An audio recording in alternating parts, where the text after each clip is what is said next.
Os homens da fronteira não são costumeiramente muito supersticiosos, já que levam uma vida muito dura e prática, e têm uma curta imaginação para coisas espirituais e sobrenaturais.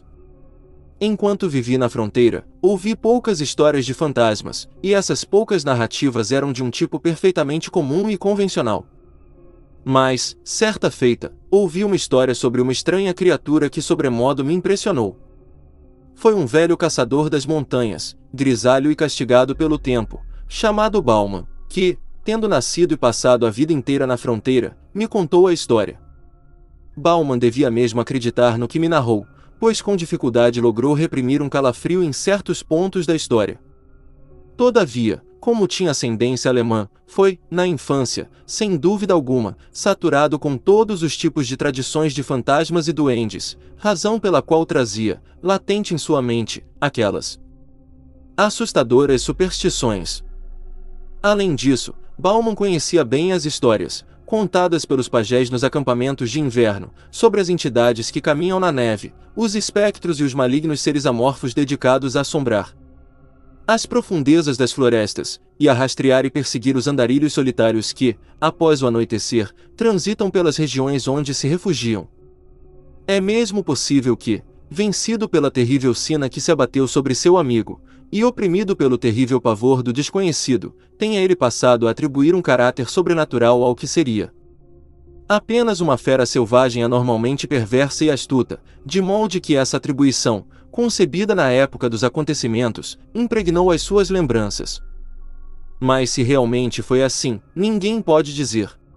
Quando ocorreu o incidente, Bauman ainda era jovem. Fazia, na ocasião, com um companheiro, uma caçada com o emprego de armadilhas, entre as montanhas que separam a cabeceira do rio Wisdom das bifurcações do Salmão. Não tendo tido muita sorte, ele e o seu companheiro decidiram enveredar por uma passagem particularmente selvagem e solitária, por onde corria um pequeno riacho em que, dizia-se, havia muitos castores. A passagem tinha uma má reputação porque, no ano anterior, um caçador solitário, que havia vagado por ela, foi provavelmente morto por uma fera. Uns garimpeiros, que haviam passado por seu acampamento na noite anterior, encontraram seus restos mortais meio devorados. A memória desse acontecimento, todavia, pesava muito levemente na mente de dois caçadores que, como é frequente entre os de sua espécie, eram tão aventureiros quanto obstinados.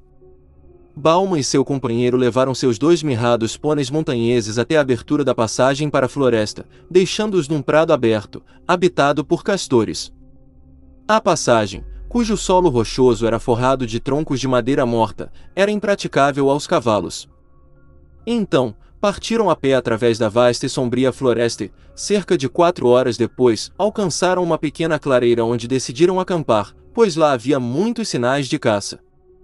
Faltando 1 ou 2 horas para o amanhecer, depois de construírem um abrigo de madeira, onde deixaram as suas mochilas, os caçadores puseram-se a caminho, margeando o rio.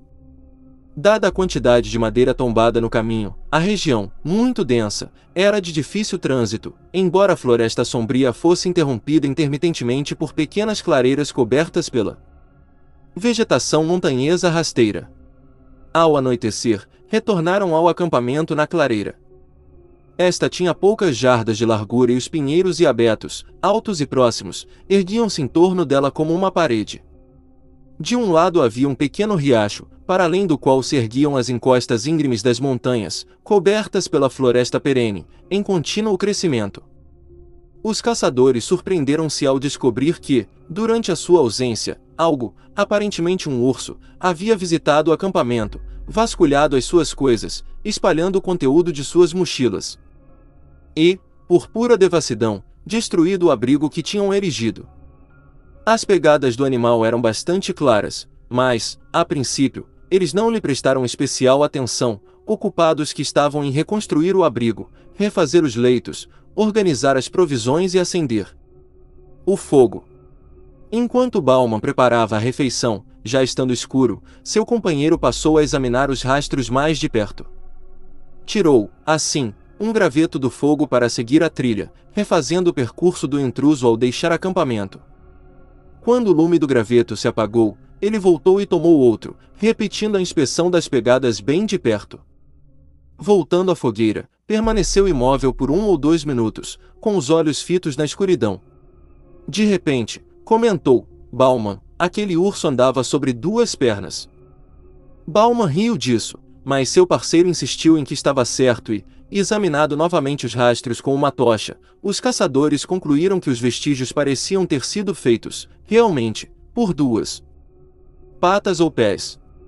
No entanto, estava escuro demais para se ter certeza. Tendo discutido sobre se as pegadas poderiam ser humanas, os 2 homens, chegando a uma conclusão negativa, enrolaram-se em seus cobertores e foram dormir sob o abrigo. À meia-noite, Bauman, despertado por um ruído, sentou-se em seus cobertores. Ao fazê-lo, chegou-lhe às narinas um pungente odor de animal selvagem, e ele captou o movimento de um grande corpo, na escuridão, à abertura da clareira.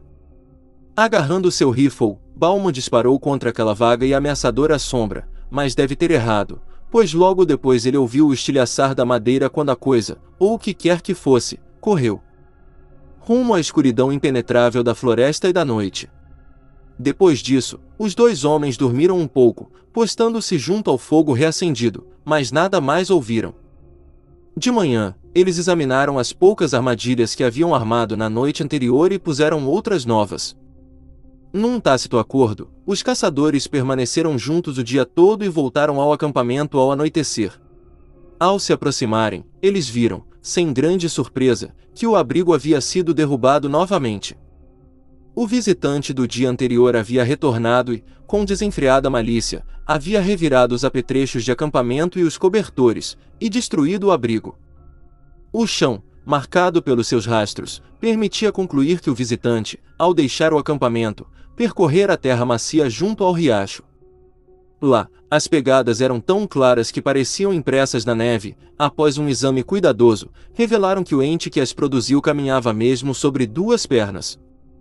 Deveras preocupados, os homens juntaram uma grande pilha de toras de madeira morta e mantiveram acesa a fogueira durante toda a noite, enquanto, sentados, montavam um guarda, em revezamento, a maior parte do tempo. Por volta da meia-noite, a coisa desceu a floresta, atravessou do riacho e permaneceu na encosta por quase 1 hora. Os caçadores podiam ouvir os galhos estalando enquanto ela se movia e, várias vezes, a coisa emitiu um gemido áspero, ríspido e prolongado, produzindo um som peculiarmente sinistro.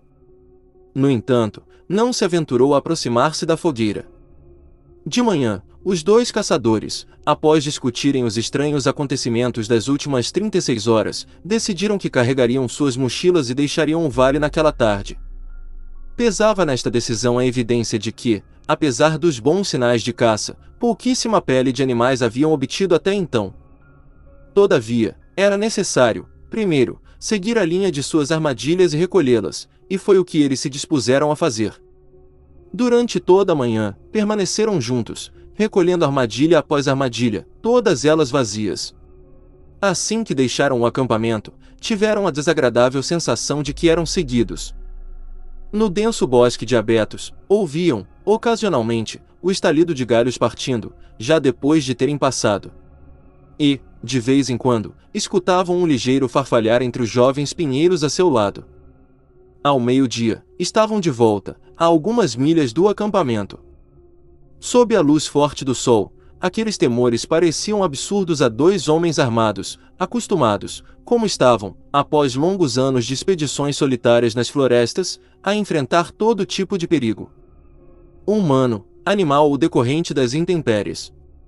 Havia ainda 3 armadilhas de castores para coletar num pequeno lago, situado em uma grande ravina próxima. Bauman se ofereceu para recolhê-las e trazê-las, enquanto seu companheiro seguiria ao acampamento e prepararia as mochilas. Ao chegar ao lago, Bauman encontrou 3 castores nas armadilhas, um dos quais se soltou e correu a uma casa de castores. Levou várias horas para apanhar e preparar os animais, e quando voltou ao acampamento, notou, com certa inquietação, o quão baixo o sol estava. Ao correr ao acampamento, sob as altas árvores, o silêncio e a desolação da floresta pesavam sobre ele. Seus passos não ressoavam nas agulhas dos pinheiros e os raios oblíquos de sol, passando em meio aos troncos eretos, produziam um crepúsculo cinzento, no qual os objetos, à distância, cintilavam indistintamente. Nada havia para quebrar aquela taciturna quietude que, quando não há brisa, paira sempre sobre essas sombrias florestas primitivas. Por fim, Bauman chegou à beira da pequena clareira onde ficava o acampamento e, acercando-se dela, gritou. Não obteve, contudo, resposta alguma. A fogueira tinha se apagado, embora a sutil fumaça azulada ainda galgasse, em espiral, a atmosfera. Perto dele estavam as mochilas embrulhadas e arrumadas. A princípio, Bauman não viu ninguém, nem recebeu resposta ao seu chamado. Avançando, gritou novamente. Ao fazê-lo, seus olhos pousaram no corpo do amigo, estendido ao lado do tronco de um grande abeto caído. Correndo em sua direção, o caçador descobriu, horrorizado, que, embora ainda conservasse calor, o seu amigo tinha o pescoço partido. Havia 4 grandes marcas de caninos na garganta do cadáver. As pegadas da criatura fera desconhecida, impressas nas profundezas do solo macio, contavam toda a história. O infeliz, tendo acabado de fazer as malas, sentou-se no tronco de abeto com o rosto voltado para a fogueira e as costas para a espessa floresta, esperando pelo companheiro. Enquanto assim aguardava, o seu monstruoso agressor, que devia estar espreitando na floresta, esperando uma oportunidade para apanhar desprevenido um dos aventureiros, veio furtivamente por trás. Caminhando com passos longos e silenciosos, provavelmente sobre 2 pernas. Evidentemente inaudito, aproximou-se do homem, puxando-lhe a cabeça para trás com os membros dianteiros, quebrou-lhe o pescoço, enquanto enterrava os dentes em sua garganta.